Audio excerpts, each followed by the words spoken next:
नमस्कार बंधुगण, कहानी दुनिया को आपण मानक स्वागत। आज चलतु शुणा मनोरमा मिश्र लिखित गोटे कहानी अमुहा देउल। जीवन एक अमुहा देउल। सबुबले निज इच्छा अनुसार खोला पवन मुकुला आलोक खोजिले मिल न थाए। अनेक स्वप्न जीवन रे आसी आपे आपे मौली जाए। तथापि स्वप्न देखिबा एक ख्याल, सेई ख्याल मनरे मनीष वास्तव को भूली स्वप्नर ताजमहल गढ़ी चले। जीवनर अनेक कथा नाटकर घटना ठारू आहुरी नाटकीय ढंगरे हृदयस्पर्शी होइथाए। अनेक जगार देइथिबा कथा सबु परिस्थिति चक्र बदली जाइथाए। बाटरू अबाटकू खसी जाए मनीष। अतीत को साउंटिबा बदल खोजी बसे वर्तमान को। मनीष जानिछि अतीतटा जंत्रणादायक, हेले भी सबु अतीत को जीवन में मन रखी हुएना कि किछि अतीत को भूली हुएना। चंद्रिका आज हारी जाइछि ता जीवन चलापथरे। आगुकू जीवाकू अनेक रास्ता थिले भी काहेकि से बारंबार पछकू फेरी आसुची। प्रतिवाद करिवार शक्ति थिले भी काहेकि से प्रतारित होई जाइछि। भल पाउथिबा मनीषकू भूली जीवाकू काहेकि से निष्पत्ति नेइछि। सतरे कण से आज प्रवीण को भूली पारिबो? निज मनरे अनेक प्रश्न बाजी सेई प्रवीण को देह मन सबु देई सारिछि। प्रवीणर प्रणय फासरे अनेक वर्ष होला बांधी होई जाइछि। विवाह बंधन ठारू प्रणयटा कण बड़ नुहे कि? जहा आत्मा सहित आत्मार मिलन। एई मिलन को सत्य रूपांतरित करने पाई तो प्रणय से दिन कटकचंडी मंदिर रे चंद्रिका मथारे सिंदूर पिंधाई। जाति समाज बंधुबांधव को जानिबा पई विवाह बंधन खूब जाकजकमरे होइथाए। उत्तरदायित्वर परिचय को पूर्णता देबा पई एक स्वीकृति और स्वीकार भितरे दाम्पत्यर आवश्यकता ढेर अधिक। हेले प्रणय फास को केही भी न जानिले दुईटी आत्मा दुईटी विवेकर अनुमोदन होइथाए। से मनीष जदि प्रणय को फांकी दे पारे तेबे समस्त ज्ञातसार हेमा अग्नि पुरोहित को साक्षी रखी विवाह बंधनर माने कौन? चंद्रिकार खुशी को प्रवीण आज छड़ाई नहीं। ता हृदय भरी देइछि अदिनिया कला मेघ सबुकू। नीरव रही छटपट हेउछि चंद्रिका, ना बर्षि पारुछि ना निज भितर रखी पारुछि। प्रवीणर प्रणय को से उपहार करी ता अश्रु सजोल नयन चापी धरिछि। चंद्रिका ता प्रेम को समस्त अजाणतर सम्मानर सहित स्मृतिर सामुका परी मुक्ता भितर साइती रखिछि। हेले मुक्तार विलय नथिबा परी ता प्रेम जे केवल उज्ज्वल तारका सदृश। किंतु प्रवीण ताकू प्रतारणा करिछि। निसंग पक्षीटीए परी थुंटा गछ डालरे ताकू छाड़ी देई जाइछि। दिन थिला गोटे डालरे दुई जण एकाठी बसा बांधिथिले। कथा थिला कौनसी मुहूर्तरे केही काहाठारु दूरेई जिबेनी। गोटे गाँर बहुचोरी खेलरू आरंभ दुई जनक जीवन। प्राइमेरी स्कूल रु कॉलेज पर्यंत गोटे सरल रेखार दुई जण जाक भविष्यत गढ़ी। पाठ पढ़ा पर गोटे कॉलेज रे दुई जण जाक अध्यापक आउ अध्यापिका भाव में निजुक्ति पाइले। प्रवीण इंग्राजी अध्यापक आउ चंद्रिका ओडिया अध्यापिका। चाकरी करिबा परे उभयंकर दायित्व बढ़ी जाइथिला। सबु भितरे भी केही काहारी भल पाइबाकू कमाई नथिले, बरं संपर्क आहुरी घनिष्ठ होई उठिथिला। केही काहाकू मुहूर्तटीए भी छाड़ी पारु नथिले। कॉलेज सारा भारी चर्चा थिला तांको प्रेम। सबु पिला टुपुरु टापुरु होउथिले तांको विषय रे। हठात दिने क्लास रे एक दुष्ट पिला कोउ कोउ कहिदेला प्रवीण को, सार आउ एमती केते दिन लुचिचुपी प्रेम करिवे? पालिंकी सजांतु, भोजी खाइबा को इच्छा हलाणी। लज्जारे से दिन प्रवीण क्लास छाड़ी बाहर को चली जाइथिले। 2 दिन पर्यंत क्लास को आसी पारिले नाही। एई घटना पई पिलामानक भितरे गंडगोल होइथिला। अन्य केते जण पिला जाई प्रवीण को भूल मागिले, कॉलेज आसिबाकू अनुरोध कले। एसबु कथा आज गोटी गोटी करी चंद्रिकार मने पड़ी जाउछि। हेले प्रवीण कौन ए कथा को केबे विश्वास करि परिबे कि? से दिन केउ परिस्थिति से बेंगलोर आसीथिला। हठात टेलीग्राम आसिला चंद्रिका पाखकू। बेंगलोर रे थिबा सान भौणी हार्ट अटैक रे मृत्युवरण करिछि। एई मर्माहत खबर पाई भांगी पड़िला चंद्रिका। कौन करिबो? आज राति रे ही ताको बेंगलोर जिबाकू पड़िबो। एपटे प्रवीण सहित तार 2 दिन हेला देखा होई नाही। केमिति बा से प्रवीण को खबर देबो? से तो 2 दिन हेलानी कॉलेज आसु नाहांती। एई भली परिस्थिति रे मार करुण चित्कार को सही न पारी चंद्रिका सांगे सांगे बाहरी गला बेंगलोर। चंद्रिका बेंगलोर आसिबार 18 दिन होई गलानी। साना भौणीर अकाल मृत्यु समस्त को मर्माहत करिछि। भौणी तो मला, ता सांगकू तार 2 वर्षर शिशुपुत्र को देखिले सात शत्रुर भी मन तरली जीव।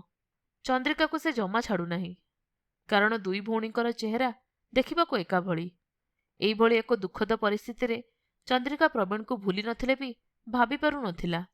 କାରଣ ଗୋଟିଏ ସ୍ୱାମୀର ସ୍ତ୍ରୀ ଚାଲିଯିବାର ଦୁଃଖ, ଆଉ ଗୋଟିଏ 70 ବର୍ଷ ମାଆର ଝିଅକୁ ହରାଇବାର କୋହକୁ ସେ ଏକା ହିଁ ଅଙ୍ଗେ ଲିଭଉଥିଲା। ଏମିତି ଏକ ଦୁଃଖ ଭିତରେ ରହିବି ଚନ୍ଦ୍ରିକା ପ୍ରବୀଣଙ୍କ ପାଖକୁ 2 ଖଣ୍ଡ ଚିଠି ଦେଇ ସାରିଲାଣି। ଏଠିକାର ଟେଲିଫୋନ ନମ୍ବର ବି ଦେଇଛି।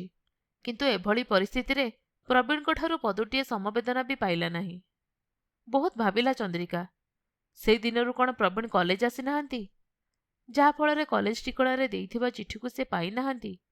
ମନ ତାର ଆଦୌ ଭଲ ଲାଗିଲା ନାହିଁ। ମନେ ମନେ ଭାବିଲା, ପ୍ରବୀଣ ଏତେ ସ୍ୱାର୍ଥପର ନୁହନ୍ତି ଯେ ମୋ ଭଉଣୀର ମଲା ଖବର ଶୁଣିବା ପରେ ବି ନୀରବ ରହିଯିବେ। ତେବେ କ'ଣ ହୋଇଛି ତାଙ୍କର? ପ୍ରତି 6 ମାସରେ ପ୍ରବୀଣକୁ ଜ୍ୱର ହୁଏ। ସେ ଏକ ବାତ ଜ୍ୱର, ଭାରି ସାଂଘାତିକ କରିଦିଏ। ତାଙ୍କୁ କ'ଣ ସେଇ ଜ୍ୱର ହେଇଛି କି, ଯାହାଫଳରେ ସେ କଲେଜ ଆସିପାରୁନାହାନ୍ତି? ଏମିତି ଅନେକ କଥା ଭାବି ଚନ୍ଦ୍ରିକା ଭଉଣୀ ଜ୍ୱାଇଁଙ୍କୁ ତୁଣ୍ଡ ଖୋଲିଲା ଗାଁକୁ ଫେରିବା ପାଇଁ। ଚନ୍ଦ୍ରିକା ମୁହଁରୁ ଗାଁକୁ ଫେରିବା କଥା ଶୁଣି ଭଉଣୀ ଜ୍ୱାଇଁ ଖୁବ୍ ବ୍ୟସ୍ତ ହୋଇଗଲେ। ନାନୀ, ଆପଣ ଚାଲିଗଲେ ମୋ ପୁଅ ମୁନାର ଅବସ୍ଥା କ'ଣ ହେବ? ଆମର ଏଭଳି ଦୁଃଖ ସମୟରେ ଆପଣ ଆଉ କିଛି ଦିନ ରହିଯାଆନ୍ତୁ। ଏତିକି କହୁ କହୁ ସେ କାନ୍ଦି ପକାଇଲେ। ଭଉଣୀ ଜ୍ୱାଇଁଙ୍କ ଆଖିରେ ଲୁହ ଦେଖି ଚନ୍ଦ୍ରିକା ହୃଦୟ ଥରି ଉଠିଲା। ଯେଉଁଥିପାଇଁ ସେ ଆଉ କିଛି କହିପାରିଲା ନାହିଁ। ଖାଲି ଏତିକି ହିଁ କହିଲା, ମୋ ଚାକିରି। ହେଲେ ମା ତାର ସାଙ୍ଗେ ସାଙ୍ଗେ କହି ଉଠିଲେ, ଛୁଆଟା ପାଇଁ କଥା ପଡ଼ିଛି। ମେଡିକାଲ ସାର୍ଟିଫିକେଟ୍ ଦେଇ ଆଉ କିଛି ଦିନ ଛୁଟିରେ ରହିପାରିବନି? ସେପଟେ ଭଉଣୀ ଜ୍ୱାଇଁଙ୍କ ଅନୁରୋଧ, ଏପଟେ ମାର ତାଗିଦା। ମଝିରେ ଚନ୍ଦ୍ରିକାର ପ୍ରେମ ଖୁବ୍ ଦ୍ୱନ୍ଦ୍ୱରେ ପକାଇଦେଲା। ବର୍ତ୍ତମାନ 2ଟି କୂଳ ତା ପାଖରେ। କୋଉ କୂଳକୁ ଧରିବ ଆଉ କୋଉ କୂଳକୁ ଛାଡ଼ିବ? ଗୋଟେ ପଟେ ଏକ ଛୁଆ ପାଇଁ ମାର କର୍ତ୍ତବ୍ୟ, ଆରପଟେ ନିଜ ପାଇଁ ପ୍ରେମ। ସେ କାହାକୁ ଛାଡ଼ିବ ଆଉ କାହାକୁ ରଖିବ? ଭାବିଲେ ତାର ମୁଣ୍ଡ କ'ଣ ହେଇଯାଉଥିଲା। ତା ପ୍ରେମର ବିଚ୍ଛେଦଠାରୁ ଏକ ମାତୃହରା ଛୁଆ ପାଇଁ ତାର ପ୍ରଥମ କର୍ତ୍ତବ୍ୟ। ସେ ଛୁଆ ପୁଣି ନିଜ ସାନ ଭଉଣୀର। ବାଧ୍ୟ ହେଲା ଚନ୍ଦ୍ରିକା ତା ପ୍ରେମକୁ ଆଢ଼ୁଆଳ କରି ନିଷ୍ପାପ ଛୁଆଟି ପାଖରେ ଆଉ କିଛି ଦିନ ରହିବା ପାଇଁ। ସମୟ ଗଡ଼ି ଚାଲିଲା। ସମୟ ସହିତ ଚନ୍ଦ୍ରିକା ମଧ୍ୟ ବ୍ୟତିବ୍ୟସ୍ତ ହୋଇ ଉଠିଲା। ଧୈର୍ଯ୍ୟ ସୀମା ଲଙ୍ଘିବାକୁ ଆଉ ଦେଲା ନାହିଁ। ବରଂ ଆଉ ଥରେ ତୁଣ୍ଡ ଖୋଲିଲା ଭଉଣୀ ଜ୍ୱାଇଁଙ୍କ ପାଖରେ। ଶୁଣ ପ୍ରକାଶ, ଖରାପ ଭାବିବ ନାହିଁ। ତୁମ ପୁଅ ପାଇଁ ଗୋଟେ ଆୟା ବ୍ୟବସ୍ଥା କର। ମୁଁ ଗାଁର ବାତାବରଣ ଆଉ ମୋ ଚାକିରିକୁ ଛାଡ଼ି ଏଠାରେ ଆଉ ବେଶୀ ଦିନ ରହିପାରିବି ନାହିଁ। ପ୍ରକାଶ ମଧ୍ୟ ଚନ୍ଦ୍ରିକାକୁ ଆଉ ବାଧ୍ୟ କରିପାରିଲା ନାହିଁ। କାରଣ ଚନ୍ଦ୍ରିକା ତାର ଗୁରୁଜନ। ଚନ୍ଦ୍ରିକା ଯେ ତାର ମାନ୍ୟ। ପ୍ରକାଶର ନୀରବତା ଭିତରୁ ଗାଁକୁ ଫେରିବାର ଉତ୍ତର ପାଇଗଲା ଚନ୍ଦ୍ରିକା। ଶାନ୍ତିରେ ଏକ ଦୀର୍ଘ ନିଶ୍ୱାସ ଭିତରୁ ନିଜକୁ ମୁକ୍ତ କରିବାର ସ୍ୱପ୍ନ ଦେଖି ଚାଲିଲା। ତା ପ୍ରେମ, ତା ଭଲ ପାଇବା, ତା ପ୍ରବୀଣ ଆଜି ତାକୁ ପାଗଳ କରିଦେଲା। ଗୋଟିଏ ମା ଛେଉଣ୍ଡ ଶିଶୁ ତାକୁ ଆଉ ବାନ୍ଧି ପାରିଲା ନାହିଁ। ବୟସ ଗଡ଼ିଗଲେ ବି ଚନ୍ଦ୍ରିକା ଆଜି ପ୍ରେମିକା। ଖିଆଲି ମନରେ ସେ ନିଜକୁ ବୁଝାଇ ପାରିଛି। ଗୋଟିଏ ପ୍ରେମିକାର ମନ ତା ପାଖରେ ଅଛି। ଅନେକ ଥର ନିଜ ଛାତିକୁ ଜହ୍ନ ଆଲୁଅରେ ବିଛଣା କରି ସଜାଇ ଦେଇଛି ପ୍ରବୀଣ ପାଇଁ। କିନ୍ତୁ ପାରିଲାନି ସେଇ ଛାତିରେ ଗୋଟେ ଶିଶୁକୁ ମାଆର ମମତା ଦେଇ। ସେଇ ଛାତିରୁ ଦେଇପାରିଲା ନାହିଁ ଗୋଟେ ଛୁଆକୁ ସାନ୍ତ୍ୱନାର ଅମୃତ। ଛୁଆ ଜନ୍ମ କରିନଥିବା ଛାତିରୁ କାହିଁକି ବା ଝରିଥାନ୍ତା ଅମୃତର ଝରଣା? ବିଶାଳ ସାଗରରୁ ବି ଅମୃତ ସହିତ ବିଷ ବାହାରିଥିଲା। ମା ଓ ପ୍ରେମିକା ଗୋଟିଏ ସାଗର ମନ୍ଥନର 2ଟି ରୂପ। ଏକ ମାତୃହରା ଛୁଆ ପାଇଁ ତାର ପ୍ରଥମ କର୍ତ୍ତବ୍ୟ। ସେ ଛୁଆ ପୁଣି ନିଜ ସାନ ଭଉଣୀର। ବାଧ୍ୟ ହେଲା ଚନ୍ଦ୍ରିକା ତା ପ୍ରେମକୁ ଆଢ଼ୁଆଳ କରି ନିଷ୍ପାପ ଛୁଆଟି ପାଖରେ ଆଉ କିଛି ଦିନ ରହିବା ପାଇଁ। ସମୟ ଗଡ଼ି ଚାଲିଲା। ସମୟ ସହିତ ଚନ୍ଦ୍ରିକା ମଧ୍ୟ ବ୍ୟତିବ୍ୟସ୍ତ ହୋଇ ଉଠିଲା। ଧୈର୍ଯ୍ୟ ସୀମା ଲଙ୍ଘିବାକୁ ଆଉ ଦେଲା ନାହିଁ। ବରଂ ଆଉ ଥରେ ତୁଣ୍ଡ ଖୋଲିଲା ଭଉଣୀ ଜ୍ୱାଇଁଙ୍କ ପାଖରେ। ଶୁଣ ପ୍ରକାଶ, ଖରାପ ଭାବିବ ନାହିଁ। ତୁମ ପୁଅ ପାଇଁ ଗୋଟେ ଆୟା ବ୍ୟବସ୍ଥା କର। ମୁଁ ଗାଁର ବାତାବରଣ ଆଉ ମୋ ଚାକିରିକୁ ଛାଡ଼ି ଏଠାରେ ଆଉ ବେଶୀ ଦିନ ରହିପାରିବି ନାହିଁ। ପ୍ରକାଶ ମଧ୍ୟ ଚନ୍ଦ୍ରିକାକୁ ଆଉ ବାଧ୍ୟ କରିପାରିଲା ନାହିଁ। କାରଣ ଚନ୍ଦ୍ରିକା ତାର ଗୁରୁଜନ। ଚନ୍ଦ୍ରିକା ଯେ ତାର ମାନ୍ୟ।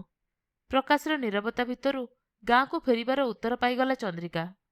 ଶାନ୍ତିରେ ଏକ ଦୀର୍ଘ ନିଶ୍ୱାସ ଭିତରୁ ନିଜକୁ ମୁକ୍ତ କରିବାର ସ୍ୱପ୍ନ ଦେଖି ଚାଲିଲା। ତା ପ୍ରେମ, ତା ଭଲ ପାଇବା, ତା ପ୍ରବୀଣ ଆଜି ତାକୁ ପାଗଳ କରିଦେଲା। ଗୋଟିଏ ମା ଛେଉଣ୍ଡ ଶିଶୁ ତାକୁ ଆଉ ବାନ୍ଧି ପାରିଲା ନାହିଁ। ବୟସ ଗଡ଼ିଗଲେ ବି ଚନ୍ଦ୍ରିକା ଆଜି ପ୍ରେମିକା। ଖିଆଲି ମନରେ ସେ ନିଜକୁ ବୁଝାଇ ପାରିଛି। ଗୋଟିଏ ପ୍ରେମିକାର ମନ ତା ପାଖରେ ଅଛି।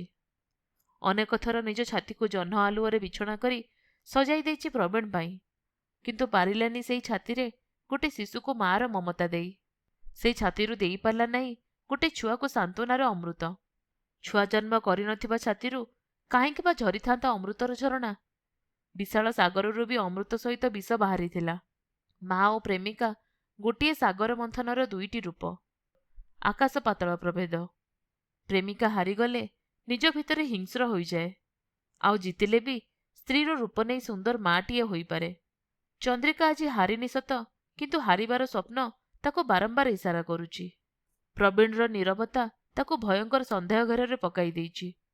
ସେ ଯିବ ପ୍ରବୀଣ ପାଖକୁ।